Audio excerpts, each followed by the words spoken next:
Smart Varşava şehrinden. Burada düşürttüğüm Stein'i. Benim ediyen işimiz kuruluş firmasını işler. Bakın geldi. Частное владение. Salyan zayımı.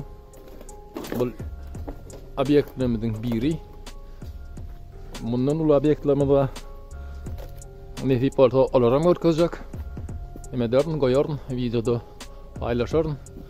Salyan mücahit salyan Türkmen öyle olanlarımız. Şimdi onlardan tanışayım. Onları görkadayım. Dinle ve Türkmen olanlar öyle ki Ukrayna'dan, Belarusya'dan ana doğal sağlığımız Belarusyalı, Ukraynalı, oğlum Ukraynalı. Ya. Smart beylik oğlum Türkmen olanlar görkadayım teyzen yine de.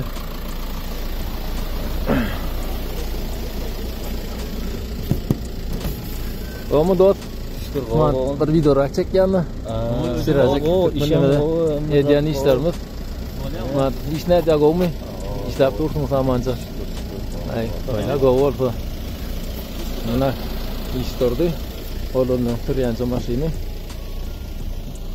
Ya da yapıştırdı maşin. Yalanıp ne vardı no? Yeni bir oğlum da. Smart. Abi yakın bir yerlerine gelir, ona mı arkadan geliyor oğlum. Olma dost, rüyatın arada burada gülsünler ayten. Ne saat oldu? Ne saat oldu? Oldular gelin. Öngün oldu. Olmu iş? Normal iş, şimdi normal. Ağır mı kıyın mı? Kıyınım nerede, ağırım nerede? Normal yani zaten. Ya böyle. Böyle. Bağır onda ne dert? Ağırlaşır. Ne de dostlar, bunlar şunlar bir yakın. Ne var? Sağlığınız.